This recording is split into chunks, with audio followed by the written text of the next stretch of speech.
Ever walk into a building and instantly feel that something's off? Maybe one room's sweltering while another's, like an icebox. Yeah, it happens all the time. Today, we're plunging into the often unseen world of your facility's infrastructure and, the data it generates. hmm You shared some really interesting material from Sharon Dinges' F-EAT Facility Challenge, and we're going to explore how understanding these underlying systems can lead to tangible improvements you can actually feel. Yeah, absolutely. This deep dive is all about the core elements that make your building function, things like the heating and cooling, the lights, and how energy is being And it was used. basics, really. Kind of the basics, yeah, but how they all work together. And it's relevant to you whether you're a building owner trying to optimize costs, or maybe someone who works in a space and wants it to be more comfortable, more efficient. Or even managing it day to day. Exactly. Yeah. Or managing it. We'll be tracing the journey of a building, looking at how its needs evolve, and highlighting the opportunities for making things better. Our goal here is really to give you clear, practical insights without getting, bogged down in overly technical stuff. Right. Keep it actionable. And the resources you provided from the FIT Facility Challenge are fantastic. We have outlines from weeks 1, 2, and 3, plus more detailed transcripts. Yeah, they really lay it out well. It gives us a really comprehensive look at what it takes to understand and then, improve a building's performance. Okay, let's jump right in. Let's do it.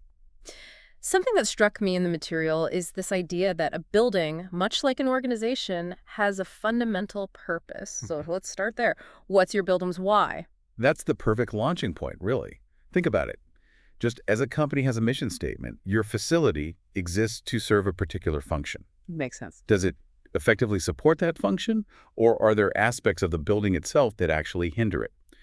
Take a school, for instance. Okay. Its primary why is to foster a healthy, safe, and supportive learning environment for students. Simple enough. But issues like wildly fluctuating temperatures, distracting noise levels, or poor lighting can directly work against this core mission. Right. You can't learn well if you're freezing or can't hear the teacher. Exactly. It really reframes how you look at a building, doesn't it? It does. So thinking about your own situation, listener, what do you need from your facility? Is it primarily about having adequate space? Does functionality trump everything else? Or is keeping costs down the absolute #1 priority? Pinpointing this fundamental why is truly the crucial first step, it seems, in making any meaningful improvements. Absolutely. And once that why is clear, you start to see the various forces at play, both the pressures and the opportunities. Okay, like what? Well, utility costs are a prime example of a pressure point for almost every facility. That's a big one. Always. We even have this concept called negawatts. Negawatts. Yeah, think of it as energy you don't use. Saving energy is just as impactful as generating it in the first place. Ah, okay. So reducing waste is like producing power. Precisely. The FIT challenge material, for example, it highlighted how often things like after-hours lighting contribute significantly to wasted energy. Mm-hmm. So focusing on automated lighting controls, that's a negawatt strategy, right? And in that area alone, it could yield significant savings. It's basically equivalent to the energy output of installing, a certain number of solar panels. Right. It's like finding money you didn't even know you had. And beyond the direct financial impact, we're also seeing increasing regulatory requirements Yeah, and a growing societal expectation around sustainability. exactly. Regulations like ASHRAE 90.1, which sets minimum energy efficiency standards. That's a big one. Okay. And for some organizations, you've got SEC and ESG reporting requirements related to environmental impact.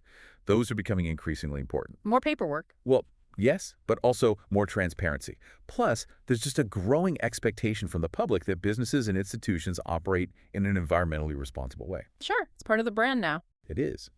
But these pressures, they often create significant opportunities. Okay, here's where it gets interesting.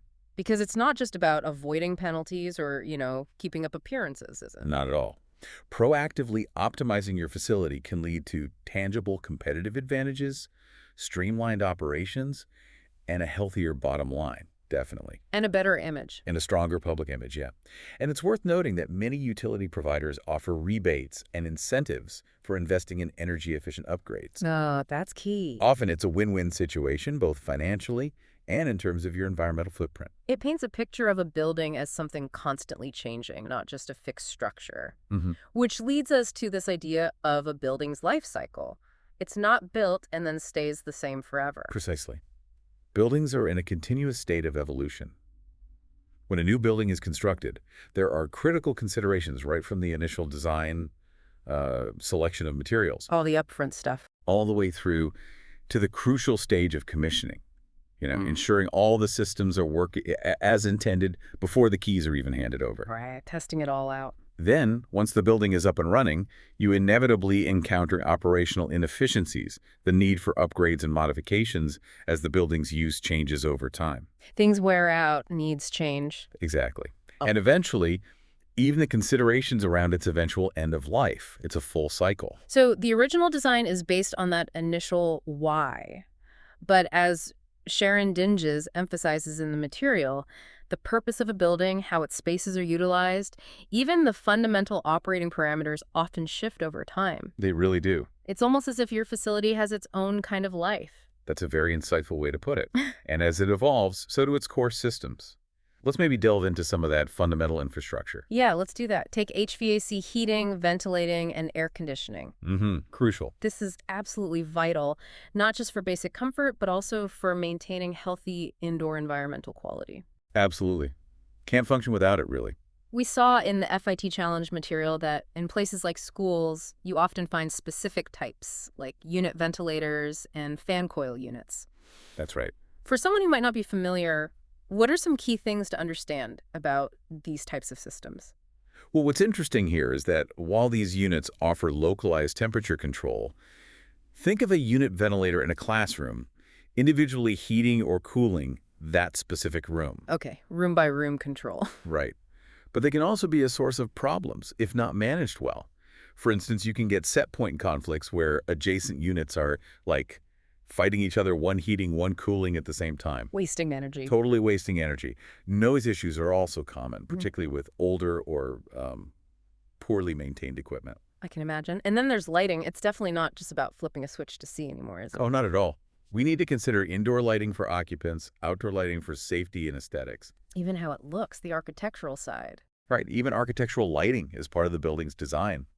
Regulations and the availability of rebates are strongly encouraging the adoption of LED technology. Because it's so much more efficient. Way more efficient. Yeah. And as Sharon Dinges pointed out, aspects like minimizing light pollution from outdoor fixtures, that's becoming a bigger deal. Yeah. And understanding the specifics of different lighting technologies, for example, the warm-up times for those high-intensity lights you might see in a gym or a stadium, they don't just instantly turn on. Right, there's a delay. It's surprising how many layers there are to something we often take for granted. It really is. And then we get into the crucial aspect of understanding exactly how much energy the building is consuming, the metering. Exactly.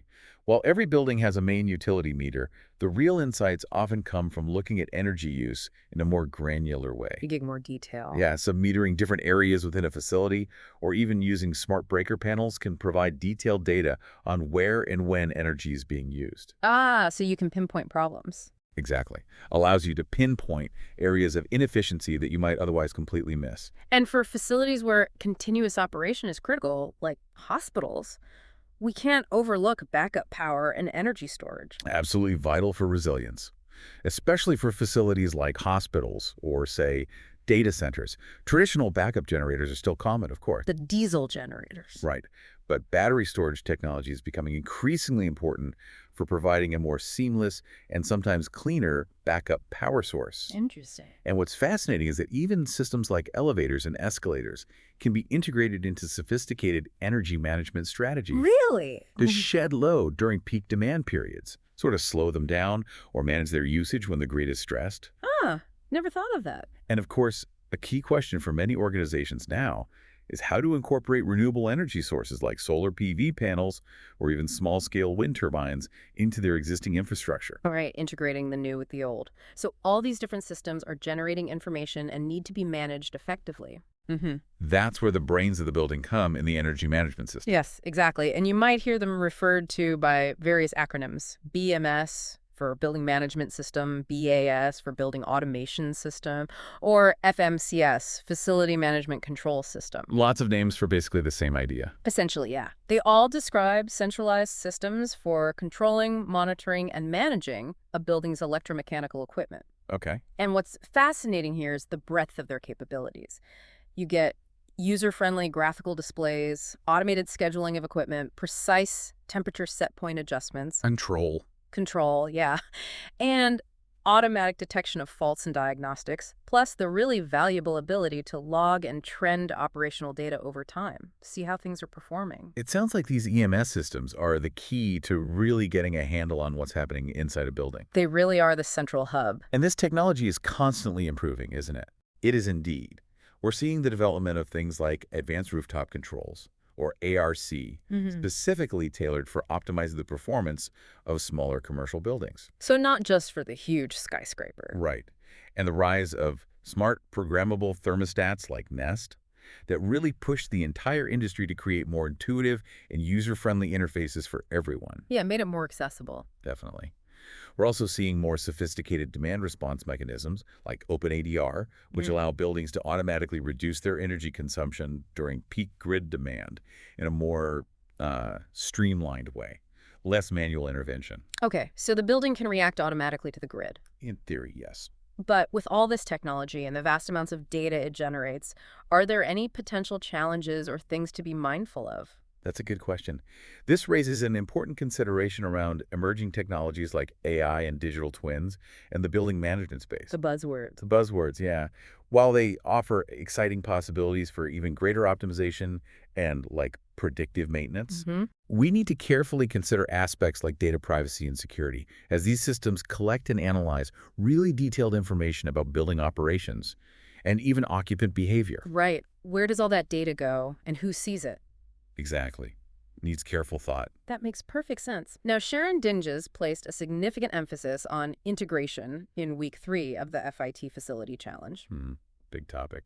Why is it so crucial to get these different building systems to talk to each other? The fundamental reason for integration is to break down what can often be silos of information, just different systems doing their own thing. Right. When your HVAC, lighting, and other systems operate independently, you miss out on opportunities for coordinated actions that can lead to substantial energy savings and improved overall efficiency. Can you give us a tangible example of how this integration might work in practice? Certainly. A common and pretty effective example is integrating your HVAC and lighting systems with occupancy sensors. Okay. When the sensors detect that a room or area is unoccupied, the lights can automatically be switched off. Simple enough. And the HVAC system can adjust the temperature set points to an unoccupied mode. Immediately let it drift a bit. Saves energy without impacting comfort when the space is actually in use. That seems like such a logical step. Why isn't it everywhere? Well, the transcript also mentioned that implementing this kind of integration can involve costs. Oh, right. Money. Money, yeah. And it might still require some manual oversight or tweaking. It's not always perfectly plug and play. Okay. It's a very valid point. The decision to invest in integration should always be driven by a clear why. Back to the why. Back to the why. A specific set of use case scenarios where the anticipated benefits, energy savings, operational efficiency, occupant comfort, demonstrably outweigh the costs and the potential complexities of implementation. Makes sense. You don't want to integrate systems just for the sake of it. There needs to be a clear return on investment and a defined purpose. Right. So the various pieces of equipment and the systems within a building really represent a wealth of information. It's like Sharon Dinges described it, an information goldmine. It really is, if you tap into it. But as she also pointed out, you really need to be able to see it to manage and measure it. Precisely. Your EMS provides that crucial visibility. Through it, you can monitor a wide range of parameters, from temperature set points and actual room temperatures to the operational status of heating and cooling systems. What's on, what's off. Exactly. Air quality metrics, lighting levels and schedules, and even track alarms, equipment faults, and any manual overrides that might be occurring. Yeah. Like someone forcing the AC on max. Ah, okay. Catching those overrides. And to illustrate how interconnected these components often are, we briefly touched on variable air volume, or VAV, systems, which are common in many office buildings. Yeah, very common. What's interesting about VAV systems is how the central air handling unit, the individual VAV boxes that serve different zones or rooms, and the chilled and hot water systems all interact to maintain comfortable temperatures. Lots of moving parts. Lots of moving parts. The EMS allows you to see how these different parts are communicating and identify any imbalances or inefficiencies in the system's operation. Think of a VAV box like a dimmer switch, but for air in a specific room. Okay, controlling the flow. It controls how much cool or warm air gets in based on that room's specific temperature needs. But the insights you gain from an EMS are only as reliable as the data it's collecting, right? If the input is bad. Exactly. Garbage in, garbage out. This raises a really important point about the accuracy and reliability of the underlying data. Hmm. If sensors that are feeding information to the EMS are miscalibrated, or maybe they were installed in the wrong place to begin with. Well, like right next to a heat source or something. Exactly. Then the data displayed in the system won't accurately reflect what's actually happening in the facility. And you make bad decisions. And this can lead to misguided operational decisions Yeah. and a failure to identify real problems. Okay, so how do you know if your building is performing efficiently and where there might be opportunities for improvement? That's where these building energy rating systems like Energy Star and Ali come into play. Right. These tools offer valuable frameworks for benchmarking your building's energy performance against similar buildings. Comparing apples to apples. Trying to? Yeah. And for identifying specific areas where improvements can be made. The U.S. EPA's Energy Star Portfolio Manager, for example, is a widely used tool. It allows you to track and compare your building's energy consumption to others across the country. And there's a score. Yeah. Achieving an Energy Star score of 75 or higher signifies top-tier energy performance, basically meaning you're better than 75% of similar buildings. Right. And they also have these things called energy treasure hunts. Sounds fun. Yeah, it's a structured approach to get teams involved in finding quick and easy energy savings, like walk around and spot the low-hanging fruit. Gotcha. And EAD, which stands for Leadership in Energy and Environmental Design. That's the other big one from the U.S. Green Building Council. It seems broader. It is broader, yeah. LED provides various rating systems that address different aspects of sustainability. It covers not just energy efficiency, but also things like water conservation, materials selection, indoor environmental quality, site location. The whole picture. Pretty much the whole picture, yeah. There are LEED rating systems for new construction, interior fit-outs, existing buildings, even entire neighborhoods. Wow. And they offer different levels of certification, like silver, gold, and platinum, based on points achieved. Okay. While ELE certification isn't always a mandatory requirement, unlike some energy codes, it provides an excellent framework for developing and tracking progress against your facility's sustainability goals. Yeah. It's a good roadmap. But achieving a certification like LD isn't the end of the story, is it? You put the plaque on the wall, but... That's a crucial distinction. A green building needs to operate efficiently throughout its lifespan. Getting the plaque is just the start. Ongoing operations and maintenance are absolutely essential to ensure that the initial sustainability goals are not only met, but also maintained and even improved upon over time. You have to keep tuning it. Keep it running right. This has been incredibly helpful in understanding the complexities of building systems. Good, good. So for you, our listener, as you think about all of this in the context of your own facility, what are some key questions you should be asking yourself to prepare for potential integration and improvement projects? Yeah, that's the practical takeaway. There are several fundamental questions to start with. First, just take inventory. What specific building systems and pieces of equipment do you currently have in your facility? Just list them out. Know what you've got. Know what you got. Second, what information is already being collected and is accessible through your existing energy management system if you have one? What parameters can you currently monitor and control? What can you already see? What can you see? Third, how accurately does your EMS reflect the current operational reality of your facility? Do sanity check? Are there any readings or system statuses that just look weird or out of tolerance? Question the data. Question the data. And finally, and perhaps most importantly, does your facility in its current state truly meet your organization's current and anticipated future operational goals and needs? Does it align with that why? Back to the why again. So to recap, we've really journeyed through the often hidden but vital world of your building. From the foundational systems like HVAC and lighting to the sophisticated energy management systems that gather and present crucial performance data. Yeah, and understanding these interconnected elements is truly the key.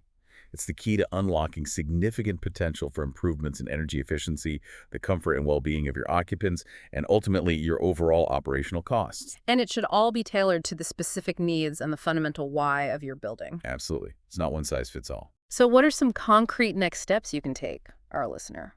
Where do you start? Well, I'd say begin by giving some serious thought to the core why of your building. How do the various systems we've discussed either support or maybe detract from achieving that purpose. Start with the mission. Start there, and then maybe consider exploring readily available tools like the U.S. EPA's Energy Star Portfolio Manager. It's free, it's accessible. It's a good first step in just understanding your building's current energy performance baseline. Get a benchmark. Get a benchmark, yeah. And finally, here's the thought to leave you with.